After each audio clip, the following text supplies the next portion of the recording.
स्वागत है मित्रों। तो आज के एपिसोड में ये दिखाया जा रहा है कि क्यू का बड़ा भाई यॉन को उसके घर ड्रॉप करने के लिए ले जा रहा था, जहां वो मन ही मन ये सोच रहा था कि थोड़ी देर पहले मेरा हाथ ऑटोमेटिकली मूव करने लगा और मैंने यॉन को अपनी तरफ खींच लिया। ऐसा मैंने क्यों किया? फिर क्यू का बड़ा भाई यॉन की तरफ देखने लगता है, जो ड्रंक होकर कार की दूसरी तरफ सो रहा था, और वो यॉन को देखते हुए कहने लगता है कि अगर वो ऐसे सोएगा तो उसके सर में दर्द करेगा। फिर क्यू का बड़ा भाई यॉन को पकड़ के अपनी शोल्डर में सुला देता है और सोचने लगता है कि एक चीज अच्छी हुई कि उस दिन जब फोन लौटाने के वक्त क्यू मीन को यॉन का घर का एड्रेस कह रहा था, तब मैंने यॉन का एड्रेस सुन लिया था। खैर, फिर क्यू का बड़ा भाई यॉन के ठीक घर के सामने आकर वो अपना कार रोक देता है और कार से उतरकर यॉन का बिल्डिंग देखते हुए सोचने लगता है कि यही बिल्डिंग है जहां यॉन रहता है, पर इस बिल्डिंग में कोई लिफ्ट क्यों नहीं है।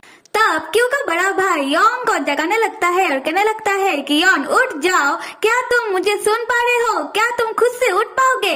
और तब यॉन जो ड्रंक था वो ड्रंक हालत में उठ जाता है और क्यू के बड़े भाई से कहने लगता है, हाँ मैं खुद से उठ पाऊंगा और खुद से कुछ भी कर पाऊंगा। तब क्यू का बड़ा भाई यॉन से कहने लगता है कि अच्छा ठीक है, अभी कार से बाहर निकलो।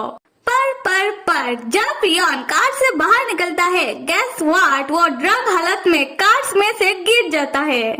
और तब क्यू का बड़ा भाई का बॉडीगार्ड जाने लगता है यॉन को उठाने के लिए, और उस समय क्यू का बड़ा भाई उसके बॉडीगार्ड को रोक देता है और कहने लगता है कि कोई जरूरत नहीं है, मैं ही यॉन को उठा ले जाऊंगा उसके घर तक। खैर, तब क्यू का बड़ा भाई यॉन को पिकी राइड देते हुए और सीढ़ियों में से चढ़ कर यॉन के कमरे तक जैसे तैसे जा पहुंचता है। उस समय यॉन जो ड्रंक हालत में था, वो क्यू के बड़े भाई को उनका बॉडीगार्ड समझकर कहने लगता है कि तुम मुझे ऐसे क्यों उठा रहे हो? तुम उस दिन जैसे मुझे उठाकर सीढ़ियों से ले जा रहे थे, आज ऐसा क्यों नहीं कर रहे हो? और तब क्यू का बड़ा भाई कहने लगता है कि शट अप, मैं बॉडीगार्ड नहीं हूँ। खैर, फिर वो दोनों यॉन के कमरे के अंदर जाते हैं, जहाँ यॉन जाते ही अपने बिस्तर में लेट जाता है और क्यू का बड़ा भाई यॉन से कहने लगता है कि तुम तुम्हारा शू उतार दो और सो जाओ अभी। खैर, तो अभी मैं चलता हूँ। पर अगले ही पल हम क्या पाते हैं कि क्यू का बड़ा भाई नहीं जाता, बल्कि वो ही जाकर यॉन का शू उतारने लगता है और शू उतारते उतारते यॉन से कहने लगता है कि यॉन तुम इतना क्यों पीते हो? क्या तुम्हें नहीं मालूम कि ज्यादा पीना सेहत के लिए अच्छा नहीं होता? तो अच्छा, तो अभी मैं चलता हूँ। पर यॉन जो ड्रंक हालत में था, वो क्यू के बड़े भाई से कहने लगता है कि नहीं। तब क्यू का बड़ा भाई पूछने लगता है कि क्या नहीं? उस समय यॉन क्यू के बड़े भाई के गोदी में सर रखे उन्हें टाइटली पकड़ लेता है और कहने लगता है कि आप मुझे मत निकालो। मुझे मालूम है कि मैंने ये आपसे कभी भी नहीं कहा, पर मैं अभी से ऑनेस्ट रहूंगा, तो आप मुझे मत निकालो। एंड क्यू का बड़ा भाई मतलब शॉक। यहाँ पर क्यू के बड़े भाई को ये लग रहा था कि उसने जो अभी अभी यॉन से कहा है कि तुम ज्यादा मत पीना, और ये सुनकर यॉन को ये लग रहा होगा कि वो जो ड्रंक है, इसी कारण क्यू का बड़ा भाई उसे नौकरी से निकल रहा है। तब क्यू का बड़ा भाई यॉन से कहने लगता है कि मैं तो मजाक कर रहा था, तुम रो क्यों रहे हो? मैं तुम्हें नहीं निकालूंगा। तब यॉन जो नशे की हालत में अपना फीलिंग को कंट्रोल ना करते हुए क्यू के बड़े भाई से अपना फीलिंग कहने लगता है। तो सीन कुछ ऐसा है कि यॉन क्यू के बड़े भाई के एकदम नजदीक आ जाता है और यॉन को इतने पास से देखने के बाद क्यू का बड़ा भाई तब लाल होने लगता है। खैर, तब यॉन क्यू के बड़े भाई से कहने लगता है कि सर, आई एम सॉरी, मुझे माफ कर दीजिएगा। मुझे मालूम है कि मैंने ये बात आपसे कभी भी नहीं कही, पर ये बात मेरे अंदर रखना, वो भी इतने लंबे समय से, मेरे लिए बहुत पेनफुल हो रहा है। सर, मैं आपको कभी भी परेशान नहीं करूंगा, पर आप सिर्फ मुझे अपने पास रहने दीजिए, मेरे लिए इतना ही काफी है। और ये कहते ही यॉन क्यू के बड़े भाई के ऊपर गिर जाता है। तब क्यू का बड़ा भाई यॉन को ध्यान से देखते हुए वो समझ जाता है कि यॉन क्या करने की कोशिश कर रहा था, और यॉन जो कुछ देर पहले इंटरनेट बाबा से टिप लेकर वो यूज करने की कोशिश कर रहा था क्यू के बड़े भाई के ऊपर, वो भी क्यू का बड़ा भाई तब समझ जाता है। कि यॉन क्यों इतना ज्यादा अजीब हरकत कर रहा था। पर यह क्यों का बड़ा भाई यॉन को देखते हुए सोचने लगता है कि अगर तुम कोई ओमेन होते तो शायद बात कुछ अलग होती। और उस समय यॉन उठ जाता है और गेट्स व्हाट, वो क्यों के बड़े भाई के ऊपर उल्टी कर देता है। और तब क्यों का बड़ा भाई लाइक यॉन कर क्या रहे हो। खैर अभी सुबह का सीन दिखाया जा रहा है जहाँ यॉन सो रहा था और जब यॉन उठता है और वो अपना सर घुमाता है तो बताओ यॉन किसको पा रहा था अपने पास। ऑब्वियसली क्यों के बड़े भाई को, जो यॉन के ठीक बगल में ही सो रहा था।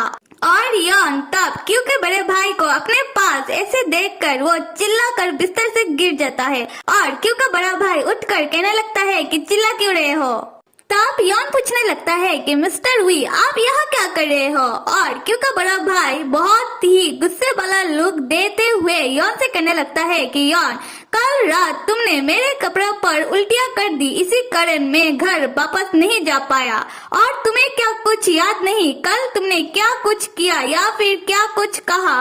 तब यॉन सोच में पड़ जाता है कि उसने क्या कहा होगा और क्या किया होगा। और थोड़ा बहुत सोचने के बाद वो क्योंकि बड़े भाई से कहने लगता है कि mister V I am sorry, कल जो भी हुआ वो एक्सीडेंटली हुआ और मेरा दिमाग सही से काम नहीं कर रहा था, इसी कारण मैंने जो भी कहा। और उसी वक्त क्यों का बड़ा भाई यॉन को बीच में ही रोकते हुए कहने लगता है कल तुमने जो भी कहा वो सिर्फ एक मजाक था ना। अगर ये सिर्फ एक मजाक था तो मुझे कोई फर्क नहीं पड़ता और ना ही मुझे इन सब में कोई इंटरेस्ट है। और ये कहते हुए क्यों का बड़ा भाई तब सीरियस मूड बनाकर वो यॉन के घर से चला जाता है। और तब यॉन दुखी होकर सोचने लगता है कि हाँ आपको क्यों फर्क पड़ेगा और आप इन सब में क्यों ही इंटरेस्टेड होंगे। पर अगले ही पल क्यों का बड़ा भाई अपने ऑफिस में बैठकर लैपटॉप में सेक्सुअलिटी टेस्ट के बारे में जानकारी हासिल कर रहा था। और उसी वक्त क्यों का एंट्री होता है अपने बड़े भाई के केबिन में और जहाँ क्यों का बड़ा भाई क्यों को देखते ही अपना लैपटॉप क्लोज कर लेता है। और तब क्यों अपने बड़े भाई से कहने लगता है कि भाई क्या प्रॉब्लम है आपको, मैंने सुना है आपने यॉन को सस्पेंड कर दिया। उस समय क्यों के हाथ में एक गिफ्ट था। खैर तब क्यों का बड़ा भाई क्यों से कहने लगता है कि मैंने कुछ भी नहीं किया, बल्कि वही है जिसने मुझसे ये कहा है कि मैं ये करूँ। क्या तुम्हें यॉन ने ये बात नहीं बताई। तब क्यों कहने लगता है कि यॉन ने मुझसे कुछ भी नहीं कहा, बल्कि उसने जाओ के लिए ये कस्टमाइज गिफ्ट तैयार किया और मुझे कहा कि मैं ये आप तक पहुंचा दूं। और तब मुझे मालूम पड़ा कि वो ऑफिस नहीं आ रहा। और तब क्योंकि बड़े भाई को याद आता है कि उनका बेटा जाओ का आज बर्थडे है जो वो भूल चुके थे। और क्यों कहने लगता है कि भाई यॉन को पहले से ही मालूम था कि आप भूल जाओगे। जब आप शादीशुदा थे तब भी आप भूल जाते थे और आपकी एक्स वाइफ आपको जाओ का बर्थडे याद दिलाती रहती थी।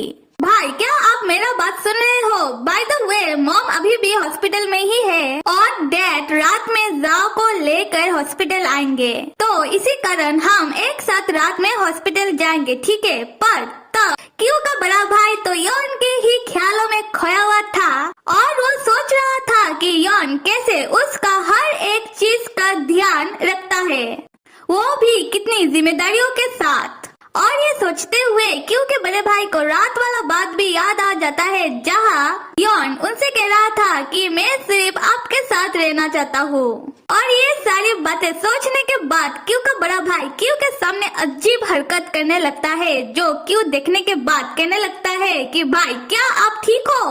तब क्यों का बड़ा भाई रिप्लाई देते हुए कहता है कि हाँ सब कुछ परफेक्ट है। और क्यों कहने लगता है तो फिर ठीक है। खैर तब क्यों का बड़ा भाई क्यों से कहने लगता है कि तो फिर ठीक है, हम रात एक साथ हॉस्पिटल जाएंगे और मैं थोड़ा जल्दी चला जाऊंगा। और तब क्यों जाओ के लिए जो गिफ्ट आया था उसको घूरने लगता है और क्यों का भाई पूछने लगता है कि क्या हुआ है तुम्हें। और क्यों कहने लगता है कि क्या आप इस गिफ्ट को ओपन करके नहीं देखोगे। उस समय क्यों का भाई कह रहा था कि क्या ये इतना ज्यादा जरूरी है और ऐसे भी यॉन जो जाओ के लिए गिफ्ट लाया होगा जाओ को ऐसे ही पसंद आएगा। तब क्यों कह रहा था कि भाई ऐसी बात नहीं है, एक्चुअली ये गिफ्ट बहुत स्पेशल है क्योंकि ये गिफ्ट किसी स्पेशल ने अपने हाथों से तैयार किया है। तब क्यू का बड़ा भाई एक अजीब सा शक्ल बनाते हुए क्यू से कहने लगता है हाथ तो। और ये सुनते ही क्यू भड़क जाता है अपने बड़े भाई के ऊपर और कहने लगता है हाथ तो का क्या मतलब है? आपको मालूम है कि ये गिफ्ट जिसने तैयार किया है वो हैंडक्राफ्ट में कितना ज्यादा माहिर है, और ये जिसने तैयार किया है वो और कोई नहीं, मेरा बॉयफ्रेंड है। तो एक बार इस गिफ्ट को खोलकर आप जरूर देखना। और ये कहते हुए क्यू गुस्से में उसके भाई के केबिन से बाहर निकल आता है, और क्यू का बड़ा भाई तब बहुत ही ज्यादा अजीब सा लुक देते हुए और साथ ही साथ क्यू के ऊपर गुस्सा करते हुए कहने लगता है क्यू इतना ज्यादा इजीली कैसे कह सकता है कि उसका बॉयफ्रेंड है? क्या वो मुझे चिढ़ा रहा था कि मेरे पास कोई पटना नहीं है? और ये गिफ्ट, इस गिफ्ट को तो मैं तोड़ दूंगा, इस गिफ्ट को तो मैं नरक में बेच दूंगा। पर अगले ही पल हम क्या पाते हैं कि क्यू का बड़ा भाई इस गिफ्ट को ले जाकर प्यार से अपने बेटे को दे रहा था। और जाओ इस वुडन डॉल सेट को देखकर वो बहुत ज्यादा खुश हो जाता है और अपने डैड को थैंक यू कहने लगता है। ये वुडन डॉल सेट कुछ इस प्रकार का है जहाँ क्यू के फैमिली को रिप्रेजेंट किया गया है, और इस सेट में सबका एक एक लुक ए लाइक वाला पीस था, जहाँ क्यू का बड़ा भाई का भी एक डॉल था। और वो डॉल देखने के बाद क्यू का बड़ा भाई कहने लगता है कि ये डॉल कितना ज्यादा अगली है। और उसी बात क्यू के बड़े भाई को फिर से यॉन का याद आने लगता है, जहाँ यॉन क्यू के बड़े भाई से कह रहा था कि सर आज आप बहुत हैंडसम लग रहे हो। और ये सोचते हुए क्यू का बड़ा भाई हल्का हल्का सा ब्लश करने लगता है। खैर उसी वक्त यॉन का कॉल आता है क्यू के पास और वो दोनों बातें करने लग जाते हैं। तब क्यू का बड़ा भाई यॉन की बातें सुनने के लिए क्यू के पीछे पीछे जाने लगता है और उन दोनों की बातें सुनने की कोशिश करने लगता है। और फोन कट करने के बाद क्यू अपने बड़े भाई से पूछने लगता है कि आप कर क्या रहे हो? तब क्यू का बड़ा भाई कहने लगता है कि मैं तो बस फिक्र कर रहा था कि मेरा एम्प्लॉय का हेल्थ ठीक ठाक तो है। उसी वक्त क्यू के बड़े भाई का नजर पड़ता है क्यू की नेक में जहाँ बाइट का निशान था, और तब वो बच्चों की तरह क्यू से पूछने लगता है कि क्यू तुम्हारे नेक में ये क्या निशान है? और मेरे प्यारे मित्र, आप सब लाइक करो और सब्सक्राइब तो जरूर करना और कमेंट करना तो बिल्कुल भी मत भूलिएगा। Till then